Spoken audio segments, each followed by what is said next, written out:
Curvature টেন্সরের একটি অঙ্ক R A I J K equal to 0 এটা প্রমাণ করতে হবে। তো আমরা কার্ভেচার টেন্সরের সূত্র জানি যে আর আই জে কে সমান ডেল বাই ডেল এক্স, যে প্রথমে আমরা জে সাপেক্ষে করব, তারপরে কে সাপেক্ষে করব, তারপরে এই দুইটা থেকে আমরা দুইটা পদ লিখে দেব। তাহলে এখানে প্রথমে যদি আমরা জে সাপেক্ষে করি তাহলে এখানে আই কেটা লিখে দেবো, আর এটা উপরে ছিল এটা উপরে লিখে দিলাম। আর এখানে যদি আমরা কে সাপেক্ষে করি তাহলে এখানে আই যেটা লিখে দেবো আর এটা উপরে লিখে দেবো। আর এখান থেকে আমরা আই আর কেটা লিখে দেবো, আর আই আর কেটা লিখে দেবো। এখান থেকে যেটা নিচে লিখে দেবো আর এটা উপরে লিখে দেবো। আর এখান থেকে একটা আমরা ডামি সূচক বি নিয়ে আসবো।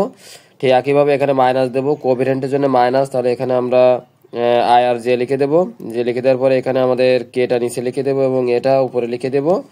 আর এখান থেকে বি একটা ডামি সূচক নিয়ে আসবো। তাহলে এখানে এক নম্বর সমীকরণে আমরা আই ইকুয়াল টু এ বসায় পাই, অথবা ডামি সূচক পরিবর্তন করে এই অঙ্কটা সমাধান করা যায়। তাহলে এখানে I R A I J equal to del by del X J second bracket A K minus del by del X K second bracket A J B minus A J second bracket A B K.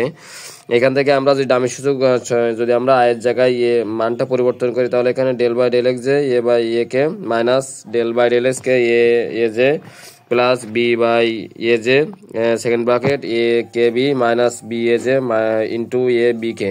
তাহলে এখান থেকে যদি আমরা এটা কেটে দিই তাহলে এখান থেকে আমাদের এটা কেটে গেলে আমাদের থাকবে এটা, আমরা এটা জানি যে ডেল বাই ডেল এক্স যে এখানে এ কে সমান এটা লিখি যে ডেল বাই ডেল এক্স এর লন রুট ওভার যেটা লেখা যায়, এবং এ যে equal to del by del x যে সমান লন রুট ওভার যেটা লেখা যায়। তাহলে এখান থেকে যদি আমরা গুণ করে দিই del square by del X J into del X K lon root over G del square by del X J del X K lon root over G. তাহলে এখান থেকে যদি এটা কেটে যায় তাহলে এখানে 0, তাহলে প্রমাণিত।